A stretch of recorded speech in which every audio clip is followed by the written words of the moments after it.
बिस्मिल्लाहिर्रहमानिर्रहीम अस्सलाम वालेकुम, वेलकम बैक टू चैनल इंस्पायरेंट। तो बेसिकली आज की इस वीडियो के अंदर हम जो है वो थ्योरम के क्वेश्चन कवर करने जा रहे हैं कि कौन कौन सी थ्योरम इंपॉर्टेंट हैं, वो आप कवर करेंगे तो आपका थ्योरम का क्वेश्चन इजीली कवर हो जाएगा। ठीक है, और उसके अलावा शॉर्ट क्वेश्चन के अंदर जो थ्योरम के दो शॉर्ट क्वेश्चन आते हैं उनको आप कैसे कवर कर सकते हो। तो स्टार्ट करते हैं। तो आज की वीडियो में हम डिटेल में बताएंगे कि कौन कौन से थ्योरम इंपॉर्टेंट हैं, इनके आप जो है ऑब्जेक्टिव को और जो शॉर्ट क्वेश्चन है उसके क्वेश्चन को कैसे कवर कर सकते हो। क्योंकि आप लोग ज़्यादातर बच्चे जो हैं सिर्फ थ्योरम के क्वेश्चन कवर कर देते हैं और इसकी एक्सरसाइज को स्किप कर देते हैं, तो उनका ऑब्जेक्टिव भी रह जाता है और शॉर्ट क्वेश्चन के अंदर से भी 8 नंबर जो हैं वो स्किप हो जाते हैं। ठीक है, तो हम बात करते हैं। तो पिछले जो सिनेरियो के मुताबिक आप जो है वो थ्योरम के चैप्टर को कर लेते थे, थ्योरम कवर कर लेते थे और एक्सरसाइज क्वेश्चन को स्किप कर देते थे। तो आपकी अपनी मर्जी की चॉइस होती है कि आपने अटेम्प्ट करने होते कोई से भी 9 क्वेश्चन। लेकिन इस बार फेडरल बोर्ड ने सिनेरियो चेंज कर दिया है। अब हर थ्योरम मतलब कि जो हमारे पास थ्योरम के लास्ट 3 क्वेश्चन थ्योरम में से आएंगे, जिसमें से एक क्वेश्चन ज्योमेट्री में से होगा और बाकी दो शॉर्ट क्वेश्चन है वो थ्योरम के जो चैप्टर है चैप्टर नंबर 8 से लेके चैप्टर नंबर 12 में से आएंगे। ठीक है, चैप्टर नंबर 8 और 9 में से क्वेश्चन आएगा, 10, 11, 12 में से एक क्वेश्चन आएगा। तो आपने लाजमी इनको कवर कर लेना है। ठीक है, नंबर 2 गिवन हो और मेरे पास यहाँ पे सी की वैल्यू ना मेंशन हो तो मैं इसको फाइंड कर सकता हूँ बाय यूजिंग दिस थ्योरम। ठीक है, तो आप लोगों को पता होना चाहिए कि ये थ्योरम है, इसके जो लास्ट में मेरे पास प्रूफ है वो कैसे आता है। उसके बाद हम इसके जो नेक्स्ट थ्योरम है जो कि मेरे पास आ रहा है एक्यूट एंगल का, जो फर्स्ट थ्योरम था हमारे पास था ऑब्ट्यूज एंगल का, तो उसको आपने कवर कर लेना है। इसी तरह एक्यूट मतलब कि जब मेरे पास ट्राइंगल इस शेप की आ जाए। ठीक है, जैसे आप लोगों ने देखा होगा कि जो हमारे पास मॉडल पेपर पड़ा था, मैं आपसे शेयर भी कर देता हूँ जो आपको स्क्रीन पर नजर भी आ रहा होगा। ठीक है, अब इस मॉडल पेपर के अंदर हमारे पास जो क्वेश्चन पूछे गए थे वो क्वेश्चन हमारे पास डायग्राम में बनी हुई थी और हमें कहा गया था कि इसका सोल्यूशन निकालें। ठीक है, जैसे अगर हम ऑब्जेक्टिव क्वेश्चन को निकालें तो यहाँ पे आपको डिफरेंट डायग्राम में शो हो रही होंगी। तो अब इसमें से हमारे पास डायग्राम में से हमने इसके आंसर को रिलेट करना था कि कैसे आता है। तो अगर आपको पता होगा कि ये कौन सा ट्राइंगल बन रहा है, ऑब्ट्यूज है, एक्यूट है या ओब्लिक ट्राइंगल है, तो आप इसको इजीली सॉल्व कर सकते हो। अब जब आपने एक्यूट ट्राइंगल किया तो एक्यूट ट्राइंगल का प्रूफ आ रहा है। ठीक है, उस प्रूफ को मद्देनजर रखते हुए आपने उसका सोल्यूशन निकाला है। इसी तरह एक्यूट के मेरे पास प्रूफ आ रहे हैं, जैसे आप स्क्रीन पे यहाँ पे देख सकते हैं कि जब हम स्टेटमेंट पढ़ते हैं तो स्टेटमेंट की रिस्पेक्ट से हम एक प्रूफ लिखते हैं, तो उस प्रूफ को करते हुए हम इसकी वैल्यू को इजीली कैलकुलेट कर सकते हैं। जैसे ये आपने ज़हन में रखना है कि ये हमारे पास वैल्यू है फॉर एक्यूट और जो ऊपर वाली थी प्लस वाली वो थी ऑब्ट्यूज की। ठीक है, उसके बाद हम आते हैं ओब्लिक ट्राइंगल। अब ओब्लिक ट्राइंगल क्या होता है, जिसके अंदर एक्यूट भी बन रहा होता है और ऑब्ट्यूज भी बन रहा होता है। ठीक है, अब इसकी जब हमारे पास इस तरह की कोई ट्राइंगल आ जाएगी और उसके हमारे पास क्वेश्चन की बात की है तो हम उस क्वेश्चन को इजीली कैलकुलेट कर सकते हैं। तो हमारे पास इसके जो प्रूफ की स्टेटमेंट है इसको अपने ज़हन में रखना है। और दूसरा ये जो 3 थ्योरम आपको बताए हैं, ठीक है, चैप्टर नंबर 8 के 1, 2, 3, तो चैप्टर नंबर 8 में से इन तीनों थ्योरम में से एक थ्योरम मस्ट आएगा, तो इसको अपने पास लिख लें। ठीक है, उसके बाद हम मूव करते हैं इसकी एक्सरसाइज की तरफ। तो अगर हम इसकी एक्सरसाइज की तरफ मूव करें तो हमारे पास जैसे ये ट्राइंगल बनी हुई है तो इसको हम ओब्लिक ट्राइंगल को देखते हुए जो है सॉल्व करेंगे। ठीक है, और आप लोगों ने क्या करना है कि जो ये एक्सरसाइज है इसका सोल्यूशन निकाल लेना है। तो अगर आपने थ्योरम अच्छे तरीके से कवर किया होगा तो ये एक्सरसाइज आपकी इजीली कवर हो जाएगी। फिर लास्ट में यहाँ पे हम आते हैं, तो जब हम एक्सरसाइज को खत्म करते हैं तो हमारे पास रिव्यू एक्सरसाइज होती है। ठीक है, जिसके अंदर ऑब्जेक्टिव लिखा होता है, तो उस ऑब्जेक्टिव को आपने लाजमी कवर करना है। जैसे मेरे पास ये मेंशन है एक्सरसाइज। ठीक है, तो आप इस एक्सरसाइज का आपने सोल्यूशन निकाल लेना है और जितने थ्योरम आपके पास पढ़े होंगे अच्छे तरीके से करेंगे तो जितनी भी एक्सरसाइज इसको आप इजीली सॉल्व कर सकते हो। फिर चैप्टर नंबर 8 के बाद हम मूव करते हैं चैप्टर नंबर 9 की तरफ, जो है कॉर्ड ऑफ अ सर्कल। अब कॉर्ड ऑफ सर्कल में आ जाते हैं, तो इसमें देखते हैं कौन कौन से थ्योरम मेरे पास इंपॉर्टेंट है।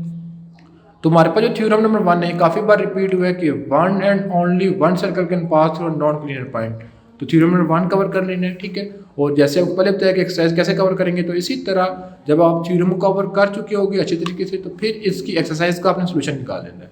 ठीक है, थ्योरम नंबर 1 आपने कवर कर लेना है। थ्योरम नंबर उसके बाद हम मूव करते हैं, थ्योरम नंबर 2 और 3 सिमिलर है, तो अगर आप एक को कवर करोगे तो दूसरा आपका ऑटोमेटिकली कवर हो जाएगा। ठीक है, थ्योरम नंबर 1 आपने लाजमी कवर करना है। उसके बाद हमारे पास थ्योरम नंबर 4 को आप स्किप कर दें। उसके बाद हम मूव करते हैं चैप्टर, अब इसकी जब एक्सरसाइज पे आते हैं, जब इसकी एक्सरसाइज की तरफ आते हैं तो हमारे पास डिफरेंट डायग्राम्स है।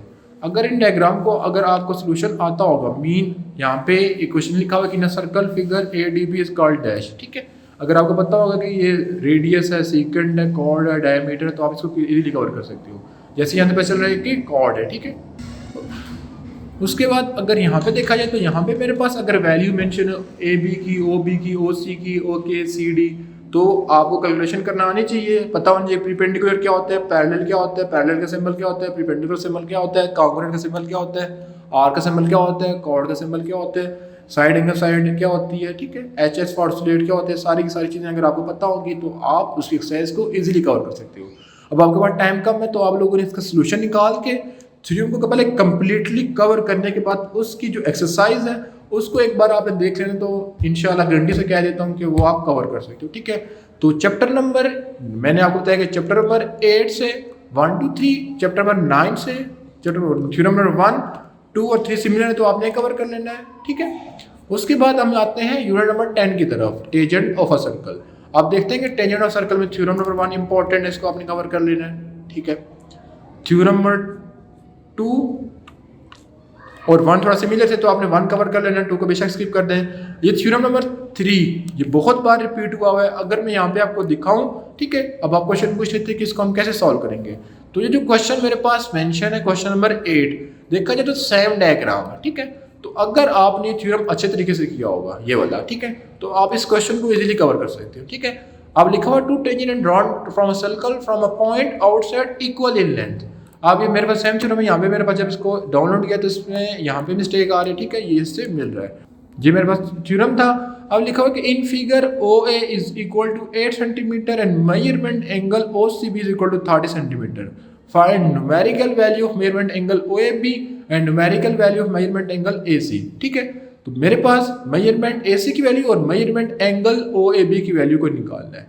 तो अगर आपने थ्योरम कवर किया होगा तो यहाँ पे देखा जाए OCB and OAB both are equal, जब इक्वल है तो अगर ये 30 डिग्री है तो ये भी कितना होगा 30 डिग्री, ठीक है।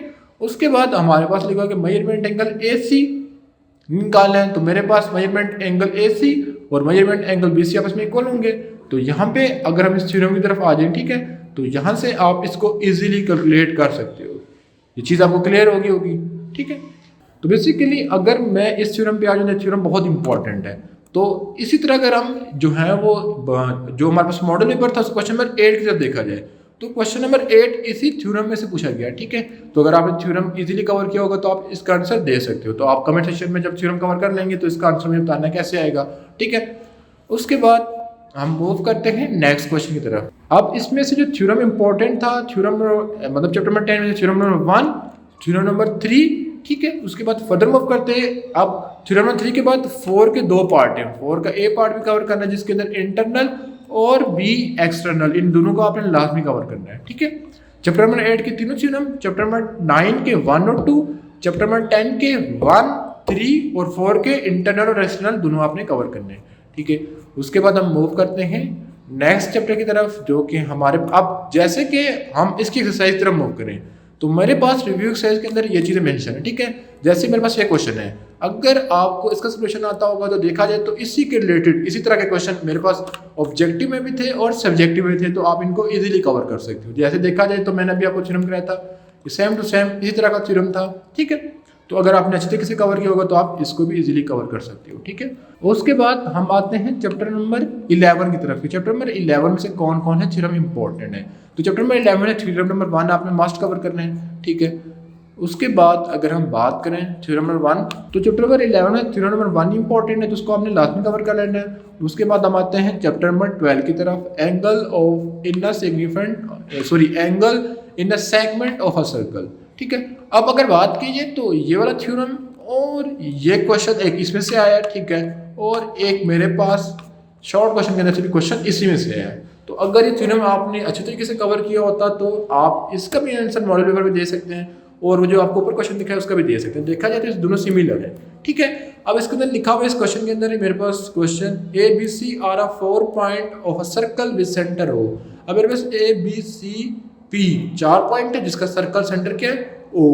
Given POC the diameter of a circle. अब मेरे पास गिवन है कि PO and C diameter mean circle का हाफ है। Find numerical value of X, Y and measurement angle OAB, ठीक है। तो अगर आप इस थ्योरम की तरफ फोकस करें तो हमारे पास सारे के सारे एंगल गिवन है, कौन कौन सा एंगल किसके इक्वल है, तो इसको आप देखते हुए इसको इजीली कैलकुलेशन कर सकते हो, ठीक है। तो इसका थ्योरम नंबर 1 बहुत इंपॉर्टेंट है, यहाँ पे आप मेंशन कर लें, ठीक है। उसके बाद अगर आ जाए थ्योरम नंबर 2 को आप स्किप कर दें। थ्योरम नंबर 3 भी इंपॉर्टेंट है, इसके रिलेटेड शॉर्ट क्वेश्चन भी आ सकता है और ऑब्जेक्टिव भी आ सकता है, तो इसको भी आपने लाजमी कवर करना है। ठीक है, थ्योरम नंबर 4 को स्किप कर दें आप लोग। ठीक है, तो ये थ्योरम आपको बताएं कौन कौन से इंपॉर्टेंट है। ठीक है, उसके अलावा अगर हम इसकी एक्सरसाइज देखा जाए तो ये मेरे पास कुछ क्वेश्चन है, अगर ये आप टीचर से सॉल्व करा लोगे, मीन कि जितने भी थ्योरम के चैप्टर हैं उनके जो ऑब्जेक्टिव क्वेश्चन आते हैं लास्ट में, अगर आप उनको भी समझ के कर लोगे तो आप ऑब्जेक्टिव को भी कवर कर सकते हो, थ्योरम को भी कवर कर सकते हो और शॉर्ट क्वेश्चन को भी कवर कर सकते हो। तो ये थी आज की वीडियो, इंशाल्लाह मिलेंगे नेक्स्ट पार्ट के अंदर, तो जिसके अंदर अगर आपने सपोर्ट किया तो हम उस चीज़ को डिस्कस करेंगे। तो मिलेंगे नेक्स्ट पार्ट में, तब तक अल्लाह ने के बाद।